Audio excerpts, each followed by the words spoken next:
become and the lifestyle that we live. And we will begin to categorize and judge other people. If the end goal is our holiness, and we think that's what the church is about, and that's why it gives me what it does, mark it down. We're in Pharisee School 101.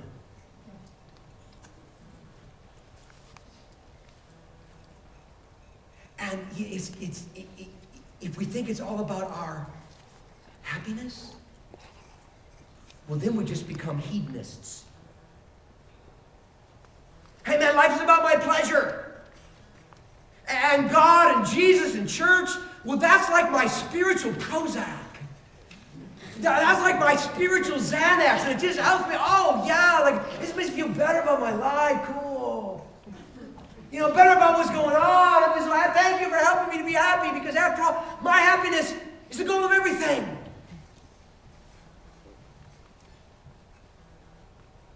You know, when I think about those who think it's all about them being holy, this is what I think of.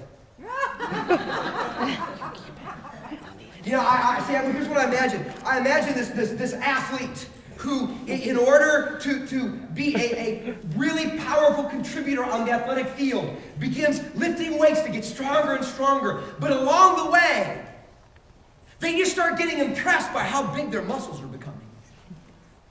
And the game becomes less and less important, and how they look and their own personal development becomes more and more important. And they stop playing the game, and they just start working on their body. And they build these huge, incredible muscles. So they can stand next to other people who devote their whole lives to building huge, incredible muscles in clothing nobody should wear in public, so that they can flex and compare. And somebody can vote, you're the most muscular of all.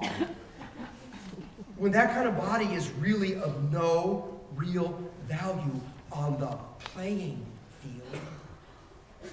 And when we think that the church is all about us being holy and morally pure and doctrinally pure, what we do is we begin to concentrate on, oh man, look at me flex my moral muscles, I am so good.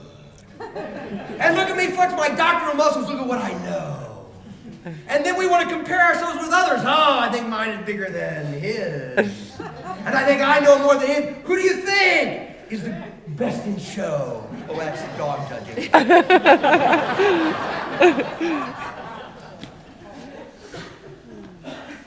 like, wow, no. And then I think of the hedonist. It's all about happiness. I mean, everything there is about how can I indulge myself. God is like my own fantasy island, where I can go and He grants my wishes so I can have the happy existence that I always wanted. You know, we don't need Christians that are just out to feel good. And we don't need Christians who are out to display how morally and doctrinally powerful they are. That's not the goal of why the church does what it does. Do you know why the church does what it does? It's so we can have a high impact life. The church is to do what it does so that you and I can walk into the world and interact with people and have a powerful impact on helping to persuade them to trust in Jesus for forgiveness and leadership in life. That's why the church does what it does. You see, holiness is not the end game, it's a means to an end.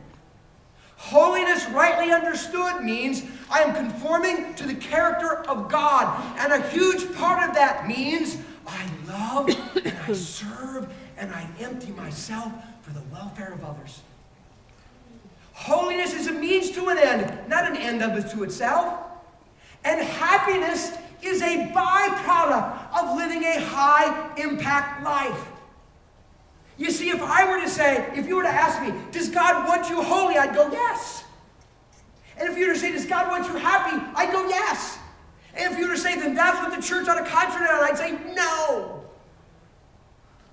Don't confuse a means to an end with the end, and don't confuse a byproduct with the goal. That's what the church is about. Now, let's maybe make this a little more personal. We talk about the church. It's so easy to rail on the church. We go, yeah, the church. Just make it personal.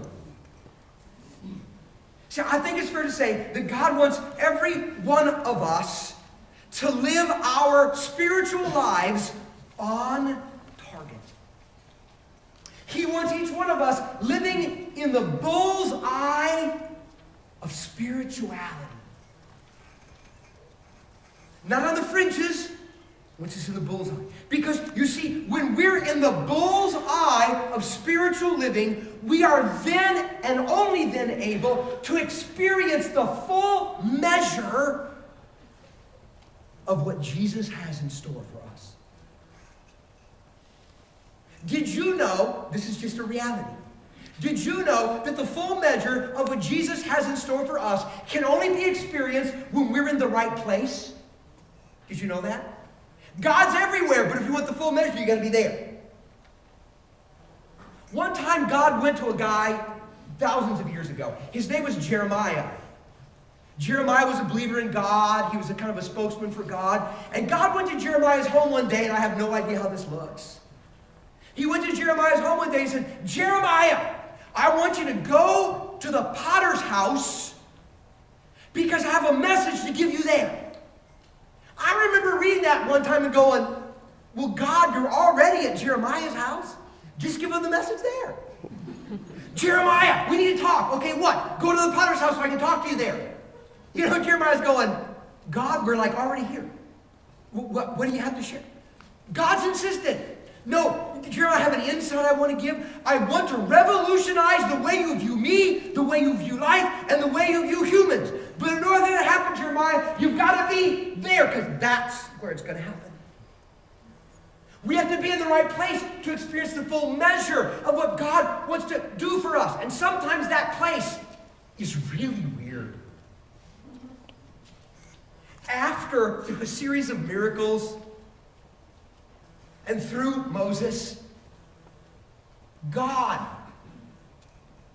gets millions of slaves to be liberated from tyranny in Egypt.